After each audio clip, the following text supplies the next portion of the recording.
कक्षा 9 विज्ञान पाठ 3 परमाणु एवं अणु। विनय सर, इस वीडियो में हम क्वेश्चन नंबर 16 आधुनिक समय में तत्वों का नाम और संज्ञा किस तरह से दी जाती है समझाओ, इस प्रश्न के बारे में अध्ययन करेंगे।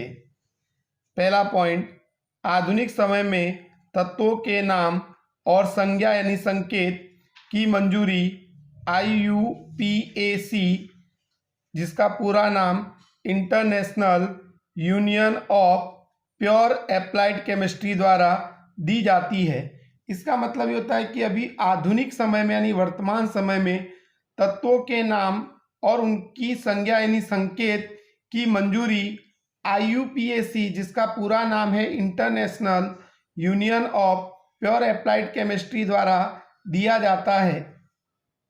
अगला पॉइंट, अधिकांश तत्वों के नाम की संज्ञा यानी संकेत उन तत्वों के अंग्रेजी नाम के एक अथवा दो अक्षरों से बनी है, यानी कि ज़्यादातर तत्वों के नाम के संकेत जो है वो तत्वों के अंग्रेजी नाम के एक अथवा दो अक्षरों से बने हुए हैं।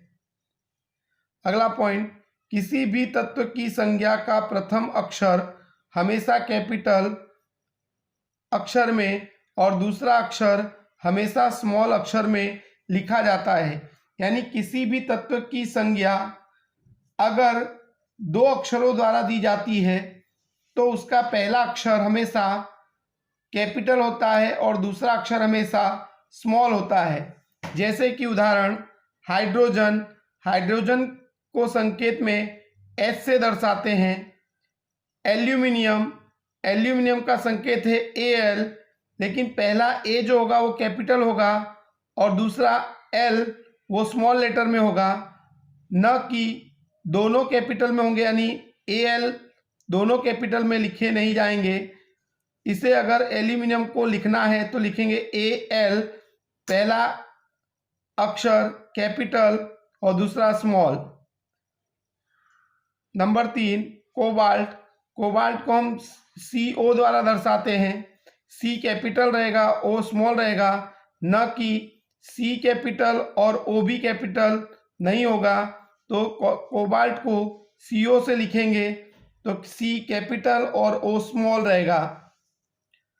अगला पॉइंट, कितने तत्वों की संज्ञा उनके अंग्रेजी नाम के प्रथम अक्षर और उसके बाद आने वाले कोई भी अक्षर के संयुक्त करके बनते हैं।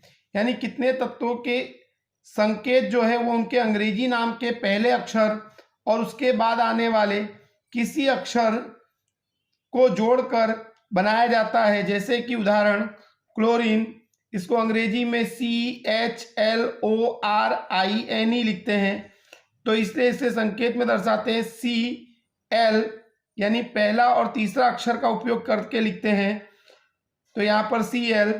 जिंक, जिंक को लिखते हैं ZINC, तो यहाँ पर पहला Z लेते हैं और तीसरा N, तो Zn लिखते हैं, तो संकेत में जिंक को Zn द्वारा दर्शाया जाता है।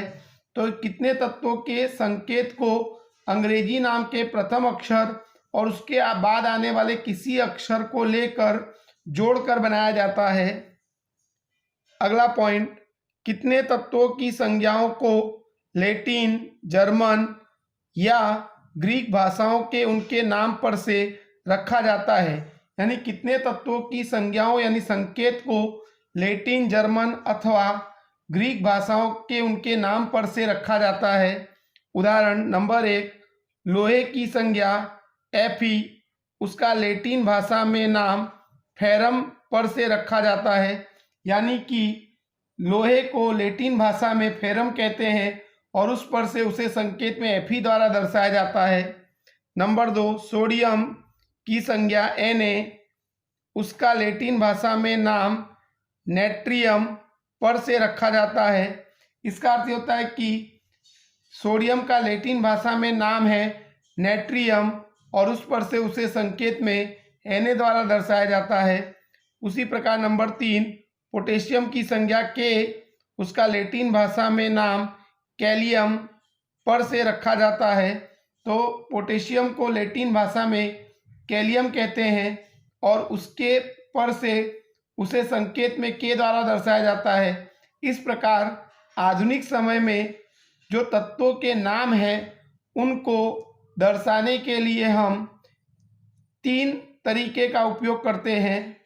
फिर से आधुनिक समय में तत्वों के नाम और संज्ञा की जो मंजूरी है, जो मान्यता है, वो IUPAC नामक एक संस्था देती है, जिसका पूरा नाम international union of pure applied chemistry. अधिकांश तत्वों के नाम की संज्ञा यानी संकेत उन तत्वों के अंग्रेजी नाम के 1 अथवा 2 अक्षरों से दिए जाते हैं, जिसमें पहला अक्षर कैपिटल में लिखते हैं और दूसरा स्मॉल।